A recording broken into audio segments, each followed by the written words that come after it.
Welcome to the Archive Network. I'm Aurelius, and with me, as always, Malik. We curate the Exploration Archive. Today we open a new file. James Cook. Malik, you've had this one on your desk for a while. What drives a man to sail into the vast unknown?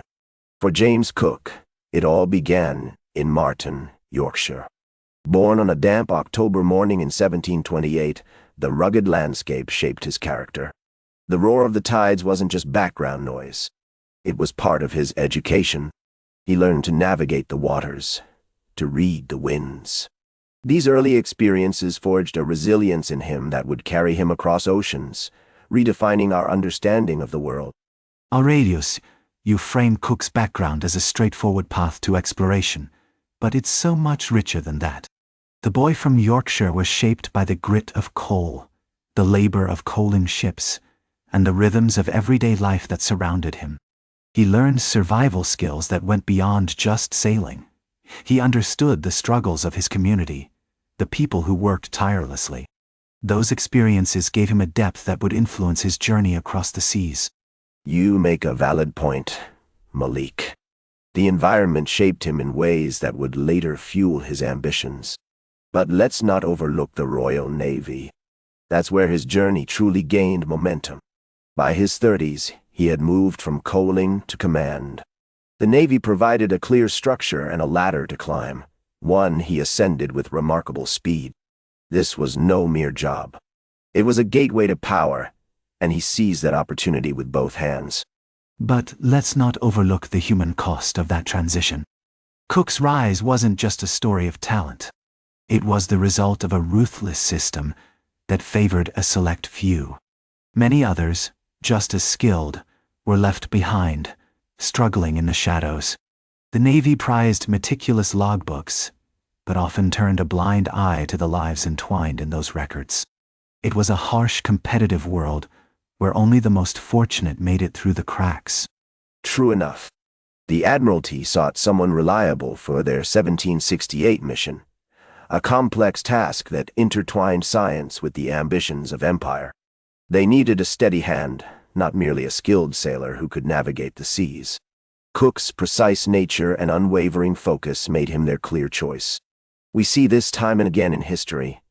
Empires take individuals and mold them into instruments of ambition, often reshaping their destinies in the process, for better or worse. Aurelius, you're framing Cook as just an instrument of ambition, but that doesn't tell the whole story. He was a man caught in the tides of institutional interests, pulled along by forces much bigger than himself. The Admiralty's mission to find a southern land wasn't about pure exploration. It was driven by fierce competition. They aimed to shift the balance of power among empires, and Cook, he was a pawn in their game, navigating a complex web of motivations and consequences. You're not wrong about the motivations at play. But let's take a moment to think about the preparations for the expedition. The Admiralty didn't just slap together a ship. They took an old collier and converted it into a naval vessel, demonstrating their dual mission.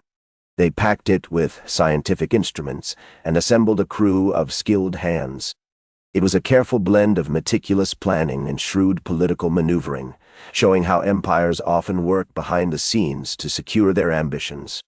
All that preparation meant more than just science. It was a complex psychological mix aboard that ship. There was ambition, sure, but also deep-seated human apprehension. Cook understood the stakes all too well. An accurate coastline could shift power dynamics in ways that could affect countless lives. The crew faced not just the vast, unpredictable ocean, but also their own fears and uncertainties. Each man carried his own doubts, and the weight of those fears was as heavy as the ship itself. Absolutely. They were not just navigating the seas. They were navigating human emotions and ambitions, the core of our history. As the ship prepared to leave, the atmosphere buzzed with anticipation. The final preparations were all about the tangible and the necessary. Lines tightened firmly, sails unfurled, and the hull slipped into open water, almost as if it was claiming its destiny. We see this time and again. Every journey, every departure shapes the world in unseen ways. But that launch was more than just a physical act. It was a contract with uncertainty. They were heading into uncharted territories, and nobody could promise success. Each crew member faced a mix of duty and fear, knowing they were sailing toward an unknown future. The ocean held no guarantees at all, just the heavy weight of their hopes and dreams resting on their shoulders, pushing them forward into the vast, unpredictable blue. That uncertainty was the essence of exploration. Cook's voyage would soon confront both the celestial and terrestrial, charting paths no one had dared before. The promise of discovery lay ahead, shimmering like a mirage, but so did the challenges looming on the horizon. They were equipped with instruments, true, but the vast ocean would test their resolve in ways they couldn't yet fathom. In the face of the unknown, every wave, every gust of wind could turn into a lesson or a calamity. And as they sailed toward their first destination, an island set to witness a spectacular astronomical event, they weren't just charting the stars. They were stepping into a larger story, one that would ripple through time and touch the lives of so many.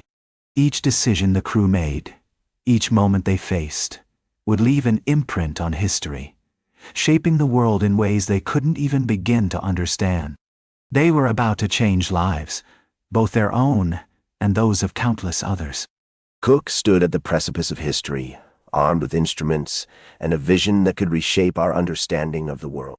This voyage was more than just a mission. It was a leap into the unknown. We'd fill those logbooks with observations, yes, but the real treasures lay beyond the pages. The vast ocean awaited our careful exploration, filled with secrets and possibilities that could challenge everything we thought we knew. It was time to chart new waters. That's where we leave it for now. Part 1 of 5. James Cook is far from done. If you're new here, we're Aurelius and Malik, curators of the Exploration Archive, part of the Archive Network. Part 2 drops soon.